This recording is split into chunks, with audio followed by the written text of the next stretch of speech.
Good afternoon. Welcome to the Metaverse. Welcome to our NFT 101 showcase. I'm Tricky Lopa of Art Fair Philippines. And before we begin, just a few reminders. We will have a Q&A session at the end of this talk. So please feel free to type in your questions at the Q&A button and one of our speakers will get to them throughout the course of this talk. The NFT 101 showcase is part of Art Fair Philippines project section co-presented by BPI, the Bank of the Philippine Islands. We'd also like to thank our education partners, the Ateneo Art Gallery, the Museum Foundation of the Philippines, and Art Review.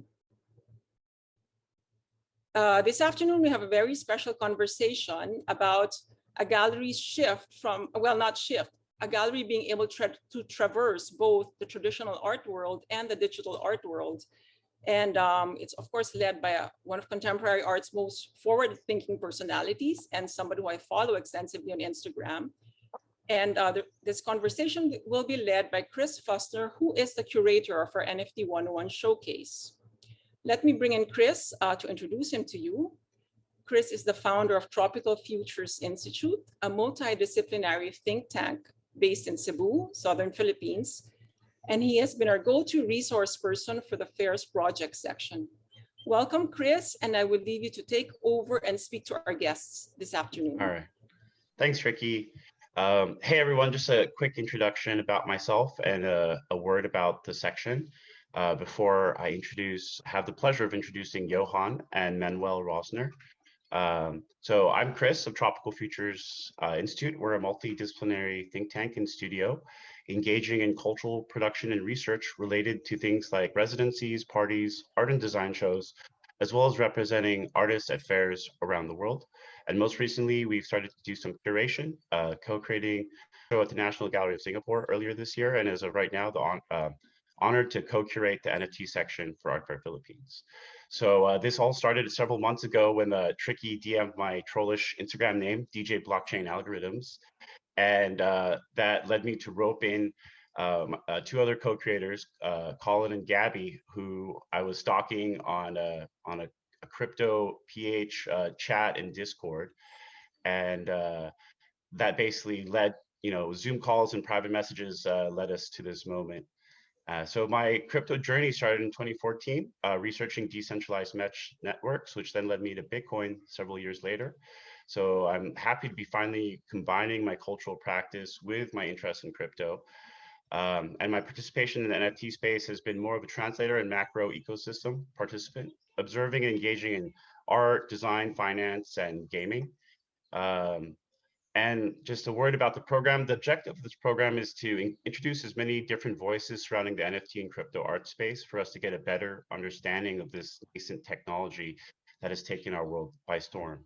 So we have voices from the crypto PH community, early Filipino crypto art adopters, as well as international veteran blockchain artists and art world voices exploring crypto art. So over the next few days, I hope, the remaining days of the program, I hope we can add to your existing knowledge or create a more informed opinion if you're new to the space. So NFTs are certainly in a bubble as the entire cryptocurrency market has run up over the last year, entering a potential super cycle. However, there are definitely novel technological and sociological innovations embedded within this hype that will have long-lasting implications after things cool down. So with that, I'm going to introduce Johann König of König Galerie.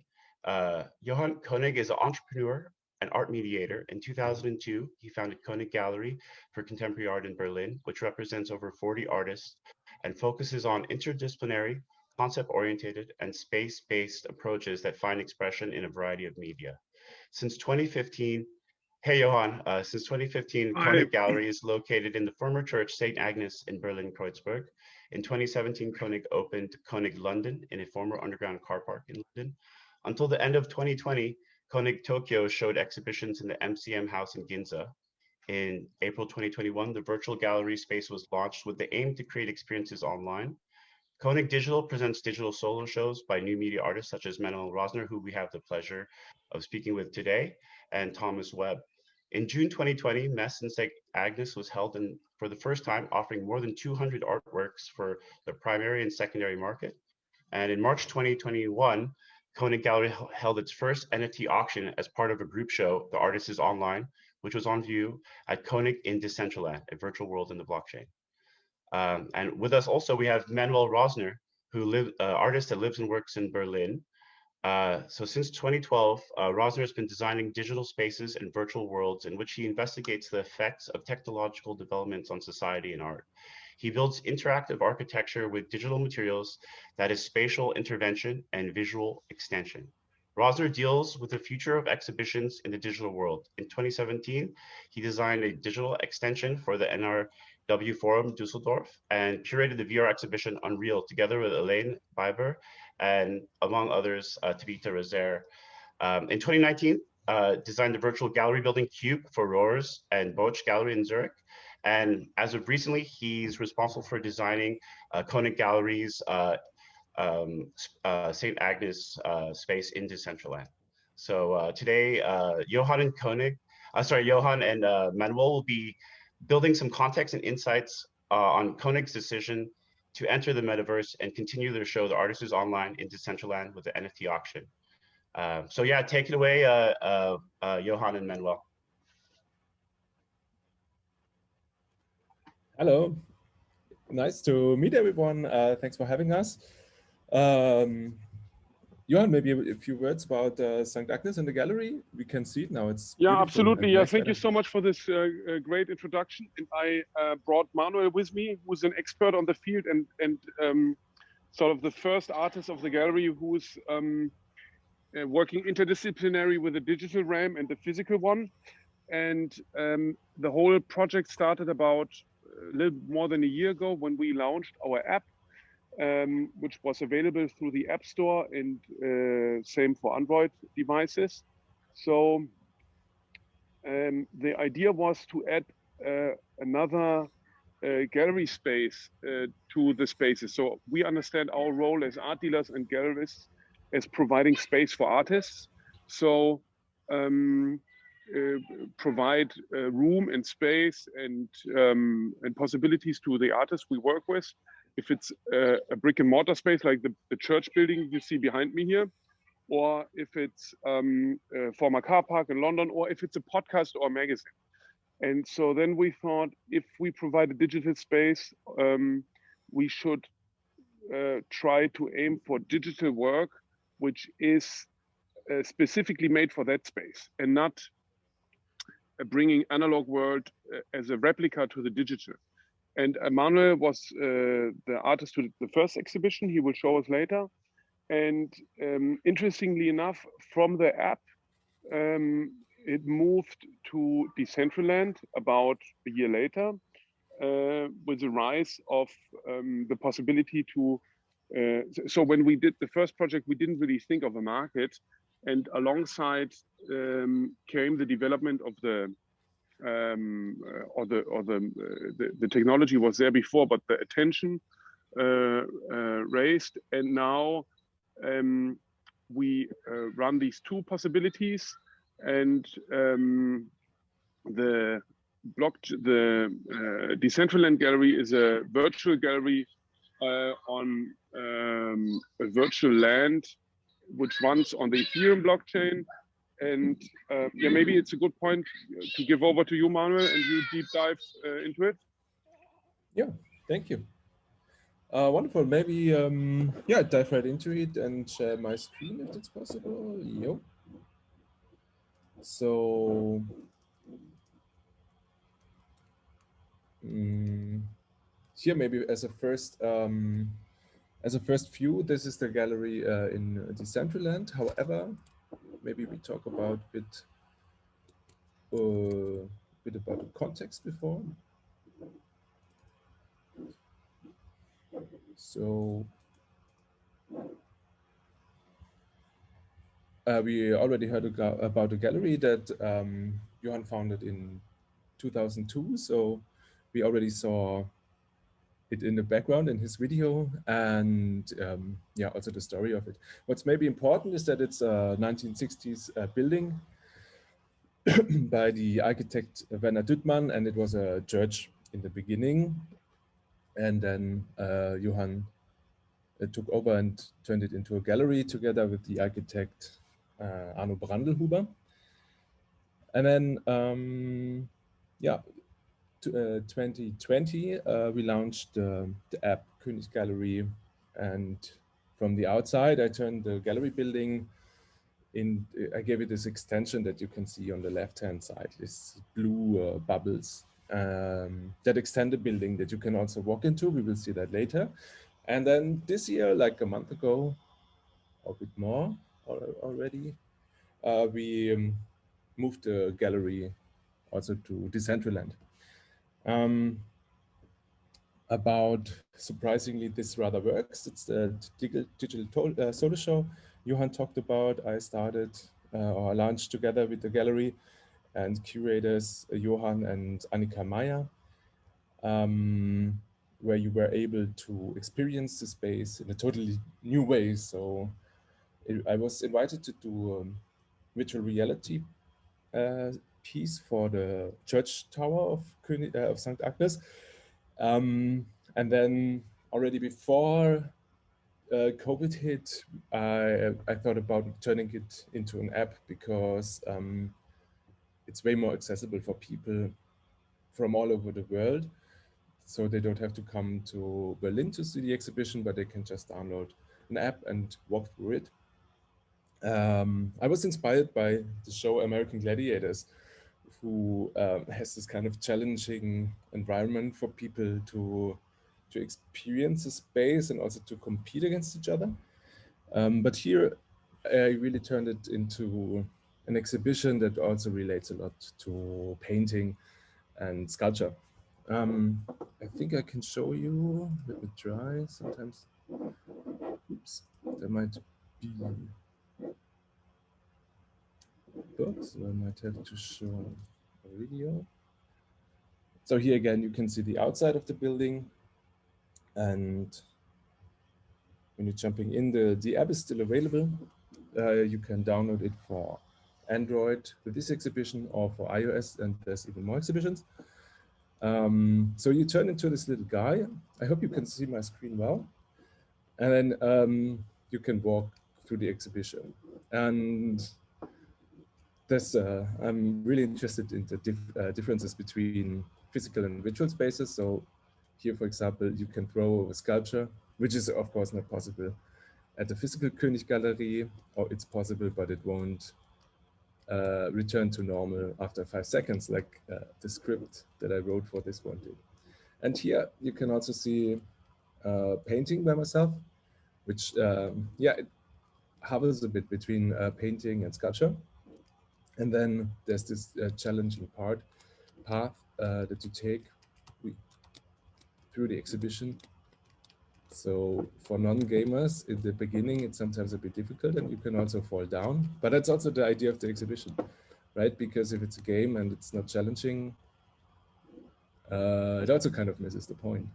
But I kept it like not that hard. And here you can see these bubbles that you also saw from outside, and it allows you to, yeah, enter this space in a completely new way and different looking. It might be possible to build this somehow. I mean, the floating rocks, you have to have really good like engineers to make it, or maybe only sometimes in the future.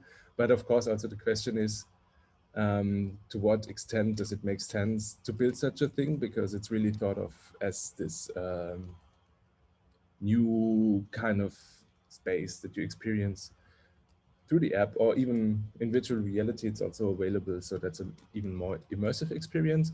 But I think this project shows quite well that also physical virtual projects and work have some kind of existence. So you can even walk in the church tower below the rest of the exhibition.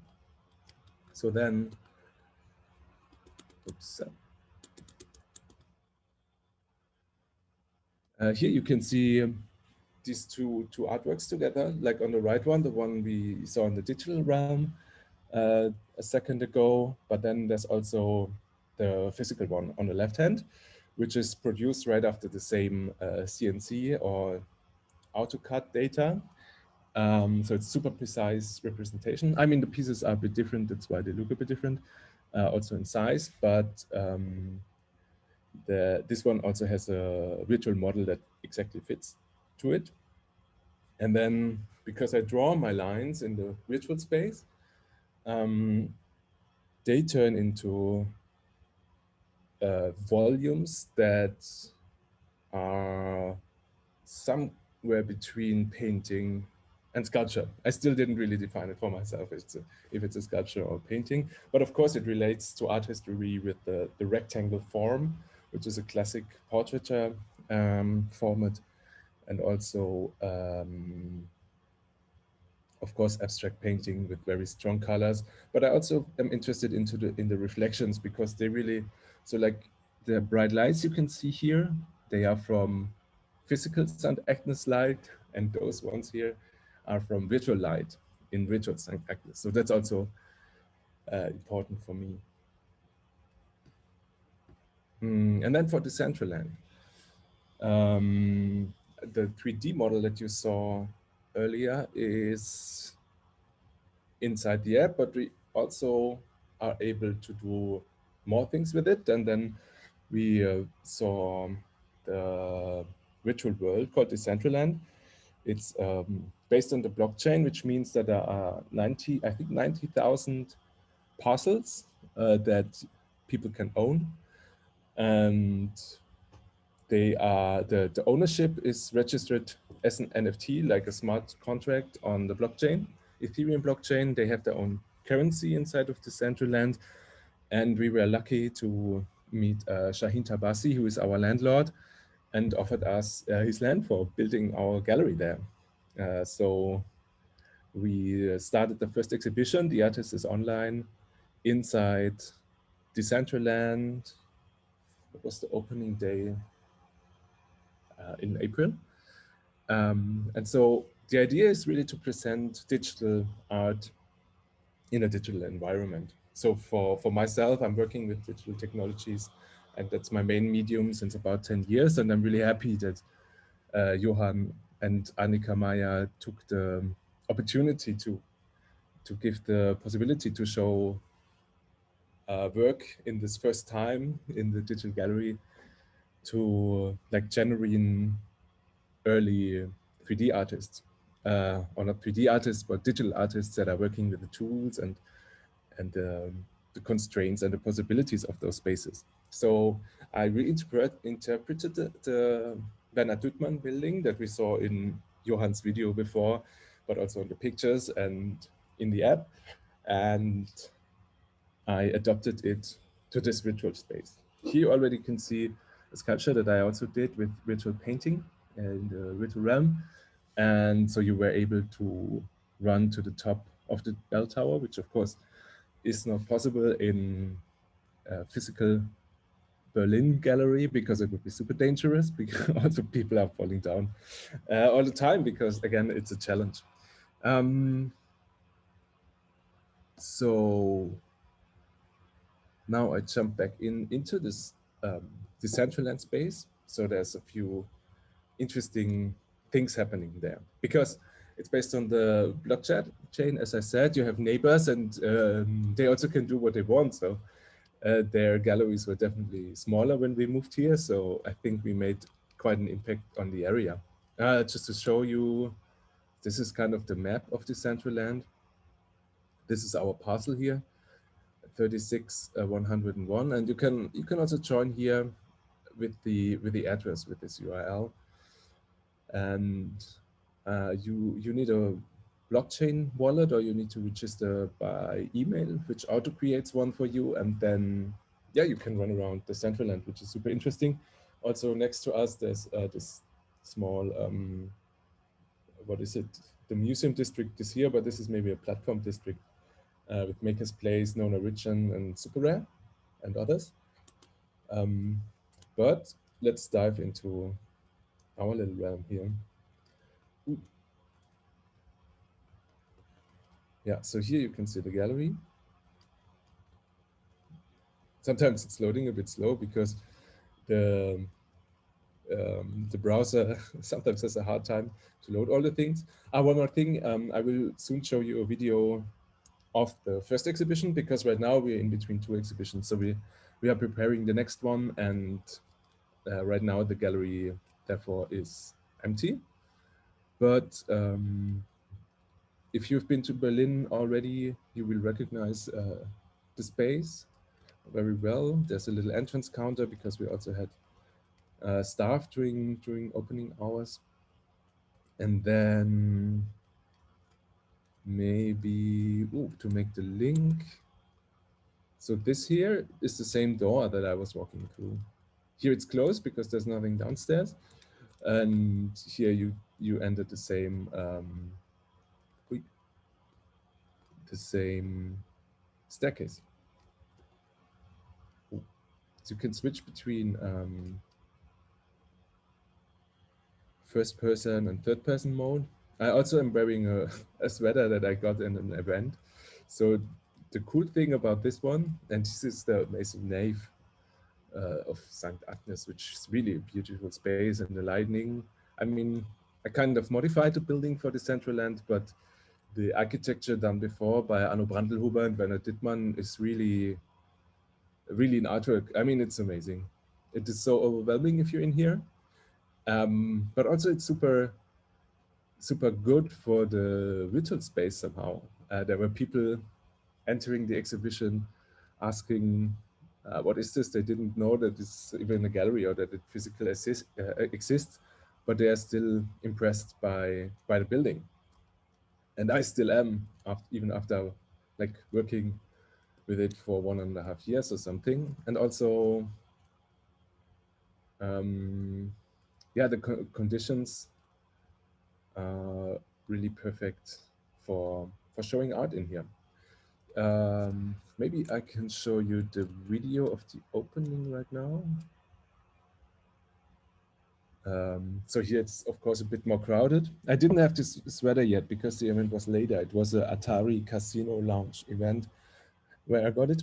But now you can see the opening with all the people visiting, like Aram Bartol, Julia Bowinkel, so a lot of the artists. Right, David Bradley, who introduced us to Shaheen, our landlord.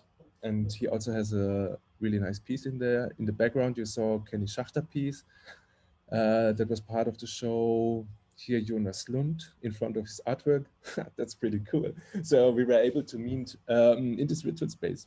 Damiansky also. And there are different, the artworks in the physical show and the virtual show, they are linked in different ways. For example, if you look at the Right David Bradley, this work here, it also exists in the physical exhibition, but there it's, I think it's woven. I'm not the curator of the show, so excuse me if I'm not so familiar with the details, but in the physical show, it's woven, and here's the original JPEG that led to the production of the other work, a bit like my virtual paintings as well. And then, yeah, we saw Kenny Schachter's piece here, and I think it's kind of a reflection or a cartoon about the blockchain and the possibilities of NFTs. Over here is La Turbo Avedon with the self-portrait. That is, or similar one, I think, is on the cover of German newspaper, art newspaper Monopol. Here's Maja Dorjevic, and the way it was working. So you can see here still images, and when you click on them, if they are video, they will play. And later on, they were auctioned. We'll also show how that worked. Here's a Jonas Lund token, the sculpture that was rotating over here. So Jonas Lund has his own kind of token, which is an amazing project that he started way before this recent NFT hype. So people who own it can vote about the decisions, about his artworks and everything. And then I'm gonna pause again the video because here you can see the sculpture that you already saw that I did, that you can see outside. We will also walk on top later on. But there's also a piece by Thomas Webb, for example, that reflects on the power consumption of the blockchain. So there's a tree, a digital tree, with the in a digital realm that produces a lot of CO2. And I think he also donated or bought like planted trees for the revenue of his sale. Then there's Eddie Wagenknecht, who has an interesting story behind her images. Also Buns and Bobinkel you saw. Oh, wait a second. Let's go back again, because there are those abstract artworks by Buns and Bobinkel, interesting artist couple from Berlin who decided to work with those super abstract forms, because those ones are really mathematical forms and shapes, and they are so perfect in the virtual space, as perfect as they can't be in a physical one. Also good to mention is Mario Klingemann over here, who works with AI and is one of the pioneers in this space. On the left here, there was Damiansky, who also works with AI to remove people from photos. So maybe now let's walk up here. And here you can see the neighbors, their building are smaller, or somebody bought this piece of land over here. And then, oh, I'm also falling down. So it's really not that easy. But I can skip ahead a bit, and then you will see how it's supposed to work. And you can also dance. That's what you saw for a second. And yeah, here on the wall was my own NFT. There were 2 of them, and this is like an experience or a search of colors that I do, like researching what color means in the digital space and what painting is and how it changes compared to the physical realm. Maybe I can show you some more of that later. This is a Zach Lieberman piece, also an amazing artist based in New York that explores like the possibilities of coding also, and is really familiar with that technology. And I think now I will make it upstairs in this video. Yeah, looks good.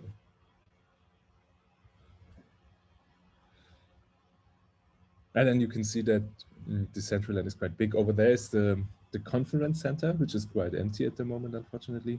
But this area on the other side that you can see also really developed by now. And yeah, this is the rooftop party we celebrated. It was a bit hard for some of us to get upstairs, but I think in the end, we made it possible for everyone with a little training. There's Anne Vieux, who's also part of the exhibition, Latobo, whose portrait we saw earlier. And you can see who this is right now, but yeah, kind of most people around. And that was the artist is online. So yeah, right now, this is the empty gallery space, but I think you will see the connection. Like in the center, there's where I'm pointing now, there's the Thomas Webb piece that has been here, and here's the hole in the wall that I created. Yeah. So then, yeah, another installation shot. Here's the artist list, like also Olive Allen, who's a pioneer in the space. Who didn't I mention? Ben Elliott, Rachel de Jode, Kaken, who had this wonderful image here in the background. Andy Picci from Paris, I think. Kenny Schachter we were talking about. Aaron Scher, also really nice piece. Emma Stan, yeah, and so on. Here again, Jonas Lund's token. This is the Andy Picci. Nick Cosmos did this sculpture right here. The opening again, and then the auction, of course, because that's an interesting thing for artists, also for myself, to auction off their work. But of course, that's the condition of the digital space somehow. And so we also did it, and I think it was a really interesting experience. And it was also super cool to see that we were on Clubhouse in that evening, and you always notice because when the auction is supposed to be over, but somebody bids, it's extended by 10 minutes or something, and I think it was really a couple of hours, wasn't it? That we were waiting for the last ones to finish, but yeah, super tense. And what was also interesting is that we had people on stage that were also bidding. So we were talking to some traditional collectors from the gallery that were around, but also people from the crypto space noticed the exhibition and joined our CloudPass room even. And yeah, there's this interesting, super interesting melting of the two worlds, which I'm happy that Johann introduced and started. So here again is the, oh yeah, oh sorry, this is the Olive Allen piece. I think it was the most expensive one for 8.5 ETH. I think right now that's like, isn't it like 24,000? But of course, Ether is also rising right now. So the bidding happened in Ether and on OpenSea, which is a platform, maybe it's even a bit like eBay, where everybody can put their work. And so we decided to use this open one for the first auction that we were doing. Yeah, and this is the piece that I had in the auction, which sold at 3.03 ETH. Also really nice, and for me as an artist, that's really wonderful to have this possibility to sell this kind of work also in this native format, because of course I noticed that collecting digital art, like I think video is already difficult, but virtual reality and things like that, it's super hard to get a grasp, and then you have to update it maybe, and yeah, VR glasses, I don't know. But yeah, with these possibilities, it's super interesting for artists to be able to continue this kind of work, which is really powerful, I think. And in total, the result was 46 ETH, which at the time of the presentation I'm showing, I think was about $120,000. So a really good start in this new world. Here you can see a few more of my NFTs, maybe. Ah, yeah, that's what I also can show on my Instagram. Because the presentation doesn't show video, of course. So yeah, here's the drop sculpture, it's called. So I'm really interested in the notion of color and space. So this one drops down again and again. And this was the second one in the auction. And this is really a reflection of paint and in this kind of way of working that I found with like virtual paintings that are transferred to the physical realm. And here it's melting again and again. But also there's this character that I developed, and that you see, that you're using, that you're walking with in the first solo show that I did, that I showed earlier. So all these things are kind of connected, which is cool.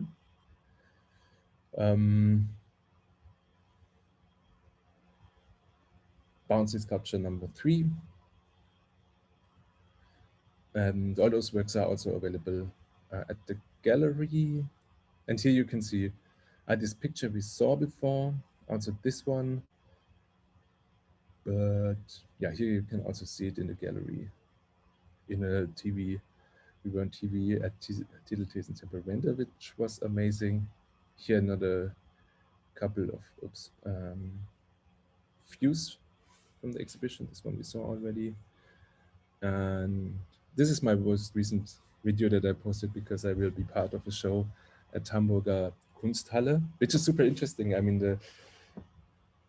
think I was invited earlier, but I think with the NFTs, this also gained a whole new kind of traction.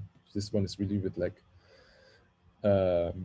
people from art history, like Bruce Nauman, Gordon Mother Clark, and I will produce a new artwork for Hamburger Kunsthalle. This is really cool.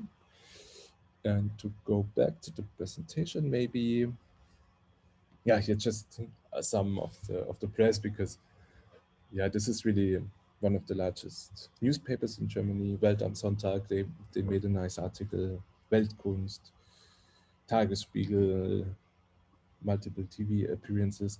So yeah, for me as an artist, it's really wonderful. I think also for the gallery, it's super interesting to work in this new space. Yeah, so much about that. Thanks for your attention. Thanks, Manuel. Hold on a second. Oh, here's video starting up. Yeah, awesome. Thank you for taking us through the space there. Just wanted to ask, are you a gamer? I mean, that's the way I took towards this way of working. I was a gamer really like 10, 15 years ago. Mm-hmm. So I was playing with friends, but already back then, I felt like the gaming environments are kind of quite limited, and most games didn't really interest me long enough Counter-Strike? to really stick to it. Sorry? Did you play any Counter-Strike at all? Yeah, that's it. Yeah, I was really, I mean, if you know it, I was really interested in like, I like the mods we had, like chicken mod where you were a chicken and stuff like that. That was way more funny than good shooting or something. The zombie mod. Yeah, I mean, I think like it's so interesting to see the development of you know, especially in this time where the space is so flat between you know, digital and physical, and now you have a lot more oh, hey, what's up, Johann? You have a lot more involvement. Wanted to show here this work in the gallery, which kind of made its move from the digital into the real. So you see, these are like digital paintings by Manuel, which had their beginning in the app and then in Decentraland. And now you see how they became real. I mean, that's also this funny idea of what's real, because of course, when they're digital, they're real as well. And especially even more now with the blockchain technology. Super cool. Yeah, thanks for showing, Johann. It's really, it's also for me, it was amazing to see these artworks in space, because I think they really have this moment of, yeah, what is it? Where does it come from? And yeah, really impressive to see them in this space, also with the amazing architecture.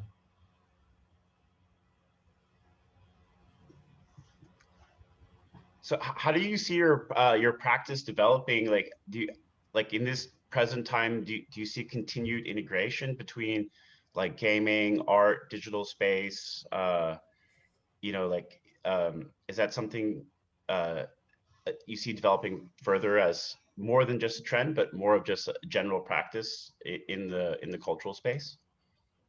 Oh yeah, I'm pretty sure about that. Yeah, I think Decentraland is a pretty good example for it, because many people refer to it as a game, but then also a lot of them, like us, were saying, no, this is not. I mean, of course, it's also a game, but it mustn't be. I think I also have a little parcel in Decentraland, and one of my neighbors, you can walk in there, and then I think you have to pick up a gun. So again, gaming. But then it turns into a game. Das ist das Komische, das Problem.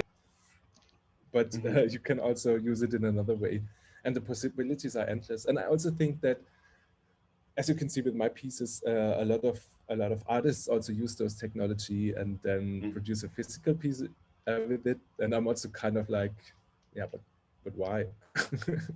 So yeah, there's a notion of the work being digital first, or digital prime, I think, as this one artist, David Rudnick, put it, digital prime, existing in the digital, inhabiting the digital, and then so it has that sort of like, I don't know how it feels for you, but like being able to 3D model a work, exhibit it in a digital space, and then sell it using a digital currency. How does that feel for you? Yeah, that's really amazing. That's really like the way it's supposed to be, I guess. And also, I mean, we're super early in the space. Like right now, everybody's noticing, hey, there's NFTs, what is this? But there are so many possibilities for it, I think. Also, of course, it's kind of recording ownership on the blockchain. But if you think about it as a bit more like owning this piece of land in Decentraland, which is also an NFT, so it really has a function as well. And that's also super cool. And then I guess like your other work in terms of like AR and VR, how do you see I would say like AR is, in terms of like the ability to interact with AR is a lot easier, I would say, than perhaps VR. How do you see like an AR sort of future in terms of like maybe gaming and art and the cultural space? Yeah, yeah. What I'm really interested in is this blurring of boundaries. So I think with this way of using physical spaces as a base for my work, like also in the app, it's somewhere also hovering between augmented and virtual reality, because you're not there, but you can still display something in this space and feel it the way it's supposed to be. So you could also have you could also show the exhibition we just saw in the app in the physical space.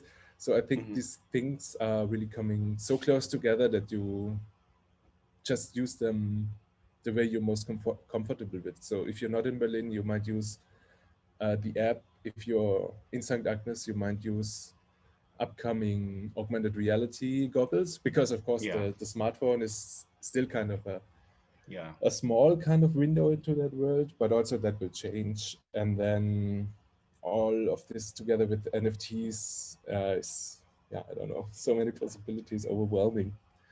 Yeah. Oh, sorry, we have a question from the audience directed to Johann. I'm just not sure if Johann, are you there?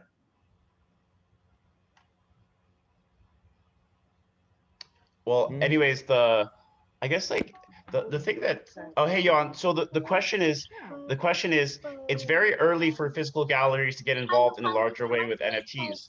Why did König decide to do so? Will this be a continuous feature of your programming going forward? Yeah, I mean, first of all, as I said before, we really wanted to provide spaces, and then thought it would be best to have, you know, native digital art in a digital space instead of mimicking analog art digitally. What I'm kind of missing a little bit in this whole NFT discussion is a much bigger possibility field. So, like if you think of these different crime cases in the past years, for example, in Germany, we had this big problem of how you call it, of a forger, Beltraki. And then also when you think of Inigo Philbrick, who fractionalized artworks and oversold them by a couple of 100%. And also Helge Achenbach, who screwed his clients by overcharging commission fees. And then also interesting is the possibility of price manipulation. First, you would think it's very easy to manipulate prices on the blockchain because it's so inexpensive. You know, we know that this is happening on the auction world, and but it costs you then 25 to 30% because you have to pay the fees of the auction houses. And at OpenSea, it only costs you 2%, and other platforms. But I learned that the whole community is very, very accurate and somehow crowd investigative. So, and I'm pro transparency since many years. We are very public about our prices and our price findings. And I think the art world only and the art market can only grow bigger by being more transparent and more educative. And so I see, next to the marketable possibilities of digital art, I see giant possibilities for authorization of artworks, fractional ownership. We are working on a project with a German stock exchange on providing sort of an art market to a wider audience, so that if you can't afford a masterpiece, you can at least sort of buy shares of it, which then are tokenized and verify, like securities on the blockchain. And so I think we're only at the beginning of a bigger path.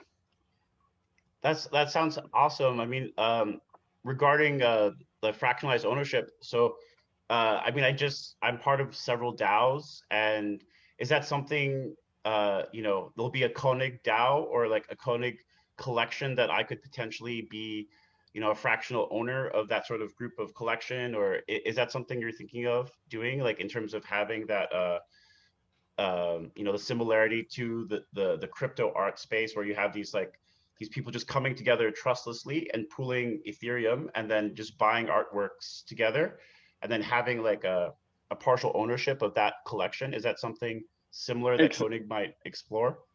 Exactly. So we are going to do this with individual artworks, but then also sort of like ETFs, that you then have the chance on having, I don't know, a upcoming German art, or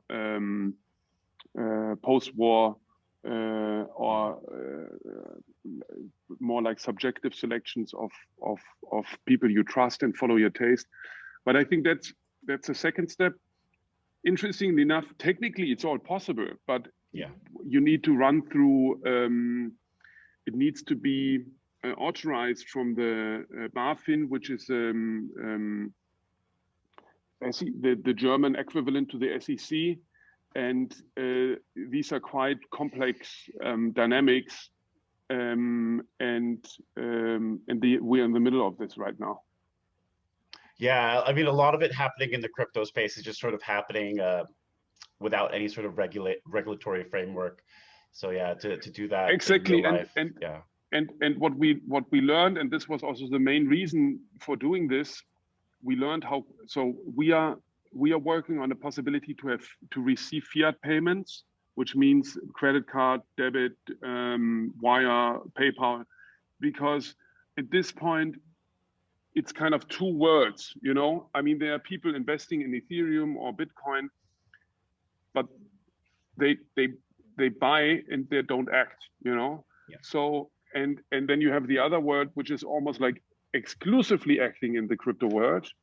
And now you could see from auction houses, they sold the Picasso.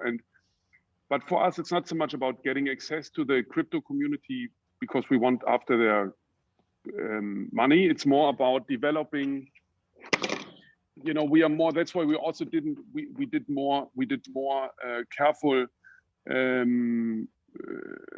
selection. It's more about developing a long-term plan and also learning, you know. But it's interesting how still difficult it is to get the one world into the other and vice versa. So, but I mean, what I really find interesting, and when we think back of the times, I mean, I'm like born 81, so not really millennial. And I find interesting at what type of time we are at, right? It's like really, I think it's really a revolution right now, which we don't really see yet. But I think we're going through amazing changes, and I think that's very interesting. And of course, we want to try to shape this new reality.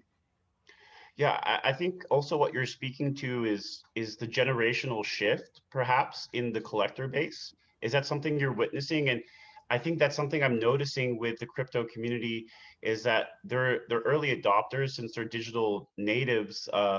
They are early adopters in digital work, and in some ways, you could potentially see them as sort of vanguards in being more readily readily open to just buying new media artworks. Is that something you're seeing with your own sort of community?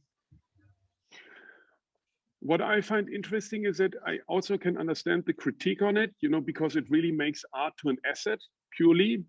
But Mm-hmm. I find it good in that sense that it will give more artists the possibility to make a living of their art. And it will make art a really, you know, like a mass sport. So if you take the analogy of sports, or music, you know, like now we were all, I think in the past decade, we were always wondering what's going to be the Spotify, what's going to be the disruption in the art world. Mm-hmm. And I think that the disruption will be that you can join an artist on their journey of their career and their market by identifying with it and believing in it and investing into it. And investing into it not only financially, but also investing into it like getting involved, you know, financially, but also supporting it, you know, becoming a promoter, so to speak. And I think that's just great because it will connect the audience with the artistic practice, and it will result in the fact that more people will engage themselves into the arts because they have a clear interest in it. And I think that's just, I mean, this I see with so many of my collectors, they don't buy for investing, but of course they're very happy if they were early in and the artist makes a thriving career with high prices and big museum shows and Venice Biennale inclusion. And that's not, and I think that's all. I mean, also that's what makes the art market so great, and why I think we are speaking to so many startup. The only new money we have in Berlin is startup capital, and they are, once they understand the world, and that's the biggest mistake I think my colleagues do, is that they are so uneducative, you know, and because sometimes they have like very simple questions, and the art market is quite opaque. But once they understand it, connoisseurship is like, and innovation and being an early adopter, so to speak, totally speaks to that audience. And that also is so much fun, you know, to be involved and to I don't know, early identify something where you somehow see relevance others don't see yet. I mean, that's what makes collecting spectacular. And to build a good collection, we just opened a gallery in Seoul, and I went to the Lium Foundation. With all the money of the world, you can't buy that type of collection. You know, you need to grow it. And that's what makes, I think, art so good, and that will always remain the case, even if you fractionalize it and make it even wider to a bigger audience. Mm-hmm. So is that something like, you know, because I do know that Berlin is definitely a tech hub and definitely a blockchain hub, just because, you know, we do have some speakers from Berlin, from like Left Gallery and Folia and some other blockchain spaces. Has the environment in Berlin, being, I guess, one of these sort of very forward-leaning cities tech-wise, influenced your own sort of decision-making process to enter the space?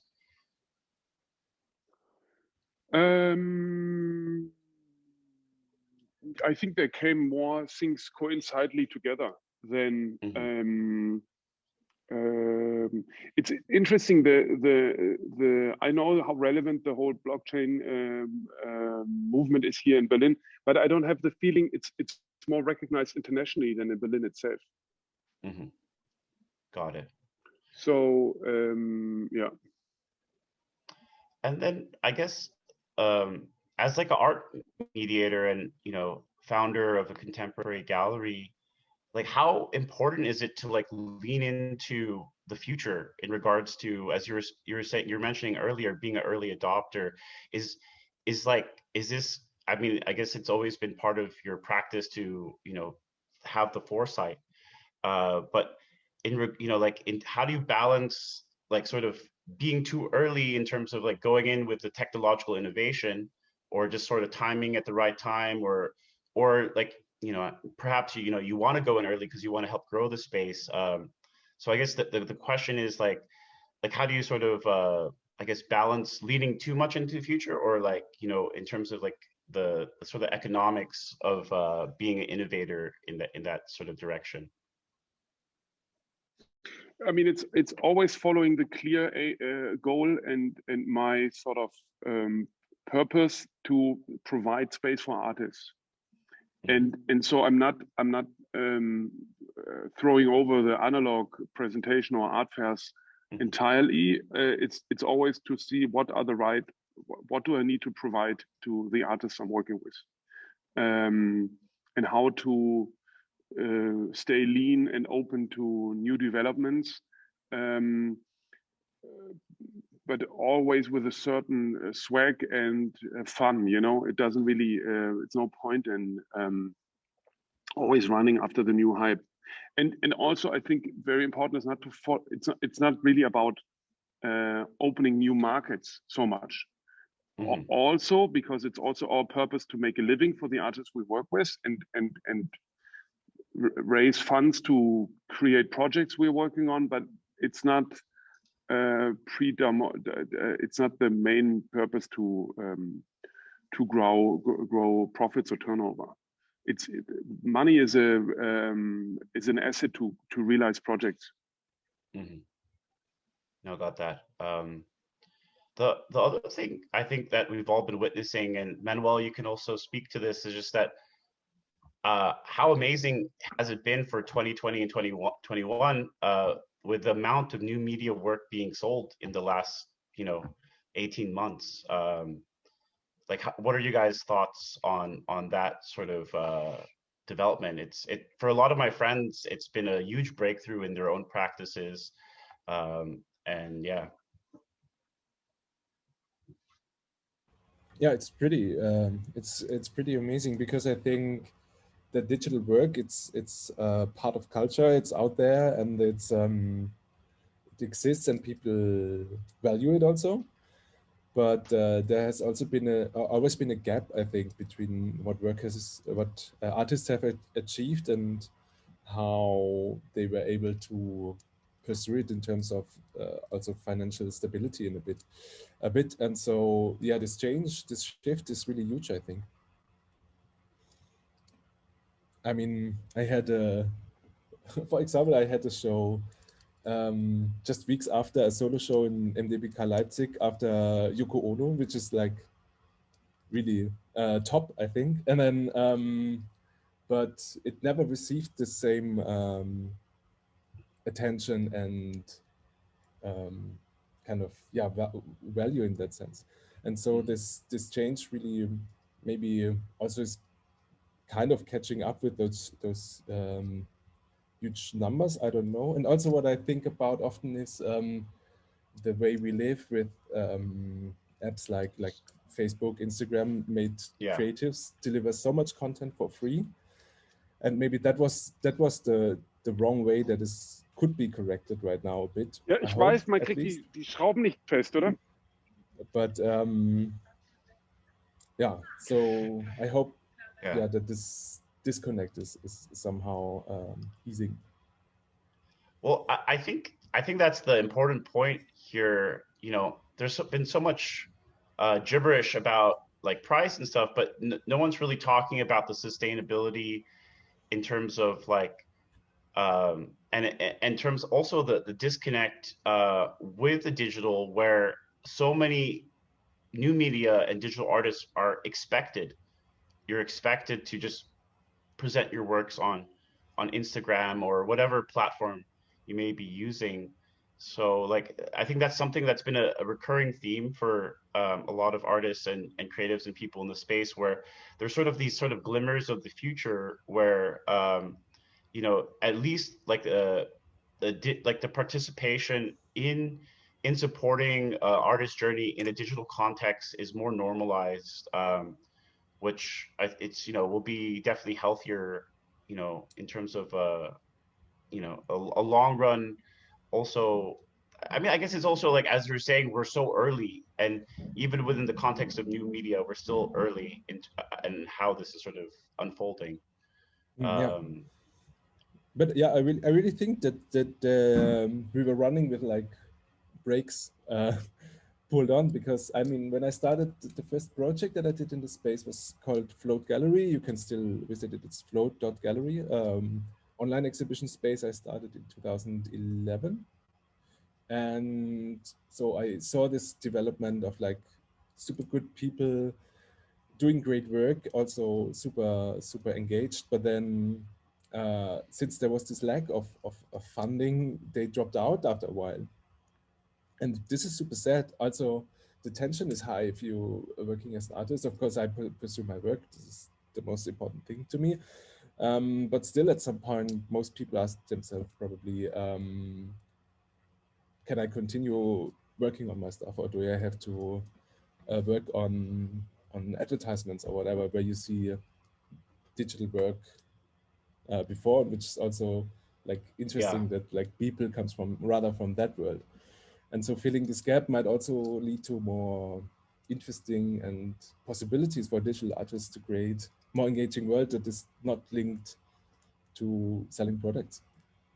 No, exactly. And I think I do have a lot of you know, colleagues that in the new media space that have to straddle this commercial line, like do the commercial advertising stuff in order to sort of like fund the production of non-commercial new media production.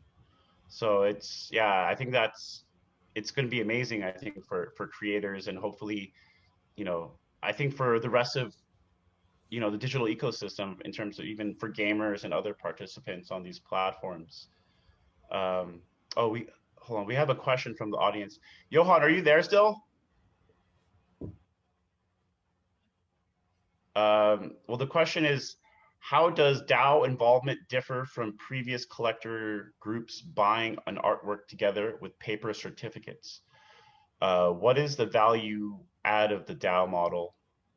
I'm not sure if Johann's there. I'm here, yeah. Okay, cool. Yeah, so just a question on DAOs in terms of like, how does a DAO differ from like a group of collectors buying artwork together with paper certificates? And what is the value add of a DAO model is the question from an attendee. So I think just from the juristical point of view, is like when we buy a painting to this, the recent models we know from, it's called Masterworks, for example, and then there's another one called Rally, I think. So what they do, it's in LLC or like a company, and the company holds one asset, and that makes it very complicated. So you buy shares of a company which holds, which the whole purpose of the company is to hold one asset, which is an artwork or collectible. And I think the interesting, the positive thing, and of course it's also a risk, but the positive thing of having the possibility of managing these transactions on the blockchain, where or tokenize them like a market, is you will have more people engaging easily in the art market,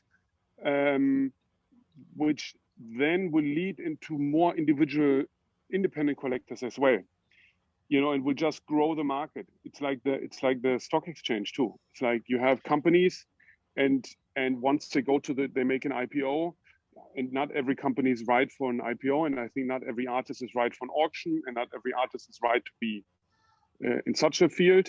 But then you grow the possible, you give, let's say Basquiat, you know, it's only available to the super rich. But if you let people who deeply identify with Basquiat and let them acquire a small share of it, it will bring more people into the art world, because they can join in on this. Awesome. Yeah. No, yeah, that's also, yeah, a great point in terms of just the network effects in growing collectors or nurturing young collectors through that. Yeah, because I guess like, I mean, I've never really been part of a collector group buying an artwork together, but it seems like it's a bit restrictive. However, there are different services I've noticed that do allow for fractionalized ownership. However, I don't know, like I definitely saw this one app where you can like co-own like, yeah, different like cause or like, I forget what it's called. But I I mean, think it's I guess Rally. like, yeah, I guess it's Rally. Yeah, yeah. I think it's Rally, but the case is you don't really have a fractional ownership.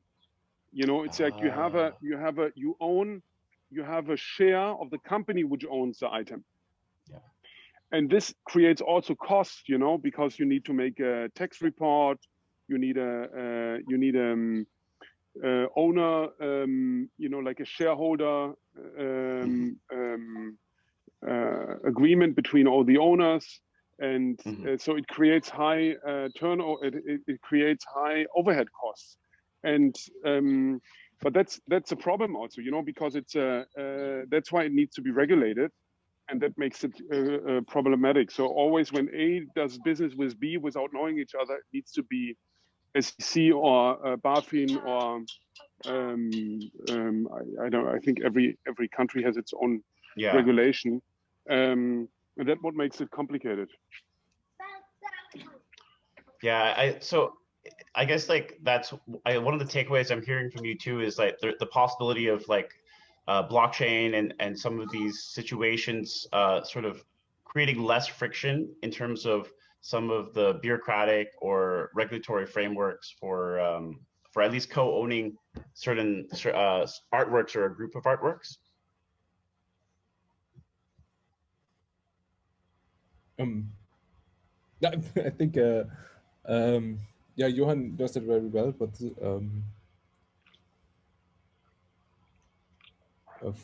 for me, yeah, it's also interesting to deal with the dynamics of the NFT possibilities, like yeah, giving people access or like new ways to interact with artworks and to be part of them.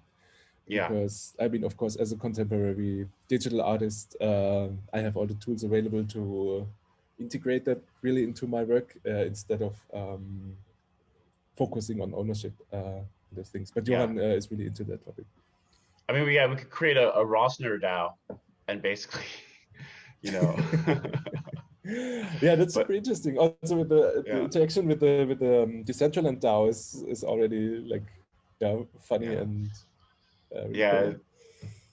But so on that note, you know, Johann and Manuel, like, thank you so much for joining us. I'm just going to invite Tricky on board to just sort of close out and introduce us into the next phase of the talk. But yeah, thank you so much again, Johann and Manuel. Like, hopefully can come visit St. Agnes. I was there a few years back, but you guys were in between shows. But hopefully when everything returns to normal or some sort of travel eligibility, please, cool. Thank you so much. Thank you. Yeah, thank you very much. Just let everybody know it's 5 a.m. where Chris is in New York, and for Johann and Manuel, it's before lunch on a Sunday morning. So really appreciate taking the time to come and speak to the art. Yeah, happy Mother's Day. Happy Mother's Day. Yes, thank you. Oh yeah. If you can just pose for a quick photo by our talks team, please. 1, 2, 3. Sure. Wait, let me go to the background. Okay. This is a project I was working on while we were speaking. Oh. Building a bicycle. Oh, it looks beautiful in Berlin today. It's so cool, Johann, to see you at the gallery after working in a digital way with it so much. That's super nice. Reminds me of this wonderful area in Berlin. Okay, are you fine? All right, guys, talks team, I hope you're ready. 1, 2, 3.